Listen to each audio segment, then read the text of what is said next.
UAE में चल रही है T20 ट्राई सीरीज, जहां पाकिस्तान, अफगानिस्तान और यूएई तीनों टीम्स के बीच शानदार मुकाबले हमें देखने को मिल रहे हैं। आज खेला जाएगा फोर्थ मैच पाकिस्तान और अफगानिस्तान के बीच शारजा क्रिकेट ग्राउंड में रात 8:30 बजे से इंडियन टाइमिंग के अनुसार। अब इस मुकाबले से जुड़ी A to Z detailed updates, facts और स्टैट्स से भरपूर इस वीडियो में आप सभी का मैं सबसे पहले तो स्वागत करता हूं। अब दोस्तों, सबसे पहले अगर हम बात करें इस अपकमिंग कॉन्टेस्ट की, तो ऑलरेडी पाकिस्तान इसी ट्राई सीरीज में अफगानिस्तान को मात दे चुकी है। एकमात्र टीम है जो कि अपने दोनों मैचेस जीती है अगेंस्ट अफगानिस्तान एंड यूएई। फिर उसके बाद अफगानिस्तान ने लास्ट मैच में, यानी कि जो थर्ड मैच था, यूएई को मात दी थी 38 रन से। यहां पर बात आती है कि ये जो दो टीम्स हैं, कंपैरेटिवली थोड़ा ज़्यादा कॉम्पिटिटिव गेम हमें देखने को मिल सकता है। शारजा का जो मैदान है, यहाँ पर बल्लेबाजी की अहमियत बहुत है, यानी कि टॉस जीतकर कैप्टन्स पहले बल्लेबाजी कर सकते हैं। और वो क्यों भाई, स्टैट्स देखिए। यहाँ पर टोटल 45 मैचेस हुए हैं, जिसमें से 27 बार फर्स्ट बैटिंग करने वाली टीम का परचम लहराया है और 17 बार सेकंड बैटिंग करने वाली टीम ने जीत दर्ज करी है। एवरेज स्कोर 155 का है। यहाँ पर अभी अमूमन दोनों टीम्स को ध्यान में रखते हुए, पाकिस्तान और अफगानिस्तान की टीम को ध्यान में रखते हुए, यहाँ पर 170 से 180 का बीच स्कोर देखने को मिल सकता है। लोवेस्ट हांगकांग का रहा 38 रन्स और हाईएस्ट स्कोर अफगानिस्तान ने बनाया है 250 रन्स।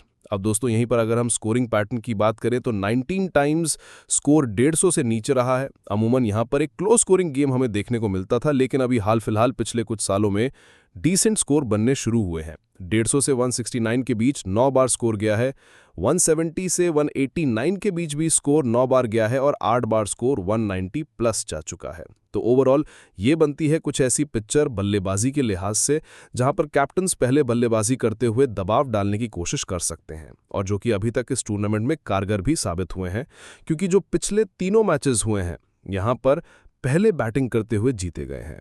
तो टॉस बेहद इंपॉर्टेंट रोल प्ले करेगा।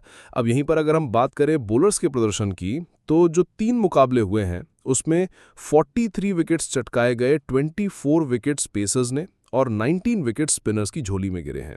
यानी कि बल्लेबाजों को तो यहाँ पर ट्रैक फेवर करता ही है, लेकिन बॉलर्स को भी इक्वल अमाउंट ऑफ अपॉर्चुनिटीज मिलती हैं। अब बढ़ते हैं हेड टू हेड कंपैरिजन की ओर, वहीं पाकिस्तान और अफगानिस्तान के बीच। अब इसी शारजा के मैदान पर जब हम अफगानिस्तान वर्सेस पाकिस्तान के मुकाबलों पर गौर करते हैं, तो 6 मैचेस में से 4 मुकाबले जो हैं वो पाकिस्तान के नाम रहे हैं। वहीं ओवरऑल जब दोनों टीम्स के बीच T20 फॉर्मेट की हम बात करते हैं, तो 8 में से 5 मुकाबले पाकिस्तान के नाम और 3 मैचेस अफगानिस्तान ने अपने नाम करे हैं। यानी कि अभी जो स्टैट्स दिखाते हैं उसको ध्यान में रखते हुए पाकिस्तान का स्लाइटली एज है ओवर अफगानिस्तान। अब बढ़ते हैं प्रोबेबल 11 और टॉप परफॉर्मेंस की ओर।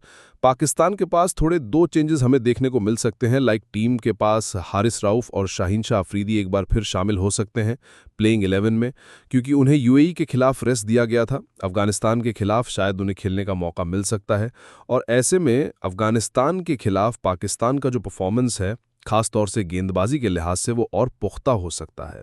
क्यों? स्टैट्स पे अगर आप गौर करें तो ओवरऑल शाहीन अफरीदी अफगानिस्तान के खिलाफ ही 2 विकेट ले चुके हैं, 5.2 की इकॉनमी थी।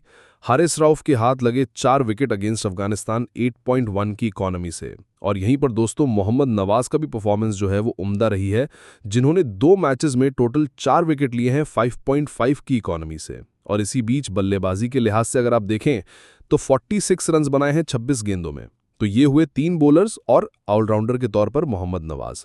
अब यहीं पर जब हम बैटर्स की बात करते हैं तो लाइनअप पर एक बार गौर करिए। टीम के पास शहजादा फरहान, सैम अय्यूब, फ़खर जमान, सलमान आगा, हसन नवाज जैसे खिलाड़ी मौजूद हैं। अब यहाँ पर सबसे पहले अगर हम बात करें टॉप ऑर्डर की, तो सैम अय्यूब ने यूएई के खिलाफ 69 रन्स की पारी खेली थी 1181 की स्ट्राइक रेट से। वहीं सलमान आगा ने भी अफगानिस्तान के खिलाफ बेहतर प्रदर्शन करते हुए 53 रन्स बनाए थे 1147 की स्ट्राइक रेट के साथ। और यहीं पर हसन नवाज के बल्ले से भी यूएई के खिलाफ 56 रन निकले थे 215 की स्ट्राइक रेट से। अब ऐसे में जब हम अफगानिस्तान की बात करते हैं तो उनके खिलाफ इनका बैटिंग लाइनअप जो है वो थोड़ा सा फंबल करता हुआ नजर आया था। गेंदबाजों के तौर पर अगर आप देखें तो वो एक ऐसा पक्ष था जिसकी वजह से अफगानिस्तान हारी थी। ओवरऑल जब आप देखते हैं तो यहाँ पर पाकिस्तान की ओर से ये कुछ 5-6 खिलाड़ी हैं जिनसे आप बेहतर प्रदर्शन की उम्मीद कर सकते हैं। On the other hand when we talk about Afghanistan, यहाँ पर टीम के पास एक बार फिर मौका है भाई अपने आर्च राइवल पाकिस्तान को हराने का। रहमानुल्लाह गुरबाज, इब्राहिम जादरान, सदिकुल अटल, डारविश रसूली, करीम जतन, अजमतुल्ला उमर रज़ई और राशिद खान अलॉन्ग विद मोहम्मद नबी। भाई साहब, बैटिंग लाइनअप में इनकी डेप्थ आप देखिए। यहाँ पर राशिद खान ने भी बेहतर प्रदर्शन किया है। एज एन ऑलराउंडर अगर आप देखें तो पाकिस्तान के खिलाफ ये 16 गेंदों में 39 रन्स बना चुके थे। वो भी एक हीरोइक मोमेंट हो सकता था जब ये अफगानिस्तान को जीत दिलाते, लेकिन गेंदबाजी के तौर पर जब आप देखेंगे तो 4 विकेट भी ये ले चुके हैं। यहीं पर जब आप टॉप ऑर्डर की बात करते हैं तो यूएई के खिलाफ इब्राहिम जादरान ने 63 रन्स की पारी खेली थी 157 की स्ट्राइक रेट से, और एक बार फिर वो फॉर्म में आते नजर आ रहे हैं। बस देखना होगा दिलचस्प कि क्या पाकिस्तानी गेंदबाजों के खिलाफ इब्राहिम जादरान का बल्ला इस बार बोलेगा या नहीं, क्योंकि यहीं पर सदिकुल अटल आते हैं जिन्होंने 2 मैचेस में 77 रन्स बनाए हैं 130 की स्ट्राइक रेट से, जिसमें एक हाफ सेंचुरी शामिल है। तो ये होती है बात बल्लेबाजों के लिहाज से, जहां पर आपको टॉप ऑर्डर में रह गुरबाज मिलेंगे और मिडिल ऑर्डर में करीम जतन और अजमतुल्ला उमर रज़ई जैसे खिलाड़ियों के ऑप्शंस हैं। तो बल्लेबाजी टीम की डिसेंट है ऑन पेपर। गेंदबाजी कैसी है आइए गौर करते हैं, क्योंकि यहां पर राशिद खान के साथ साथ टीम में मौजूद हैं शरफुद्दीन अशरफ, जिन्होंने यूएई के खिलाफ 3 विकेट लिए थे लास्ट मैच में 6 की इकॉनमी मेंटेन करते हुए। वहीं मोहम्मद नबी के हाथ पहले 2 मैचेस में यानी कि पाकिस्तान और यूएई के खिलाफ दोनों मिलाकर 2 विकेट आए हैं। एक विकेट लिया था 5.4 की इकॉनमी से। और यहीं पर जब आप लाइनअप पे गौर करते हैं तो मुजीबुर रहमान, फजल फारूकी जैसे खिलाड़ी भी मौजूद है जिन पर आप कड़ी नज़र ज़रूर रखना चाहेंगे। अब ओवरऑल जब हम दोनों टीम्स को रखते हैं आमने सामने तो एक कांटे की टक्कर तो हमें डेफिनेटली मिलने वाली है, लेकिन सबसे इंपॉर्टेंट कड़ी होगी टॉस, जहां पर पहले बैटिंग करने वाली टीम का पलड़ा भारी हो सकता है। अब इस बारे में आपका क्या ओपिनियन है? कमेंट सेक्शन खुला हुआ है, जवाब जरूर दीजिएगा कि आखिर इस अपकमिंग कॉन्टेस्ट में जीत अफगानिस्तान की होगी या पाकिस्तान की। कमेंट सेक्शन खुला हुआ है, अपना जवाब, अपनी राय जरूर दीजिएगा। और साथ ही चैनल को सब्सक्राइब नहीं किया है तो फटाफट से सब्सक्राइब करें, जिससे आप कोई भी वीडियो, कोई भी इंफॉर्मेशन मिस न करें। So stay tuned and keep watching.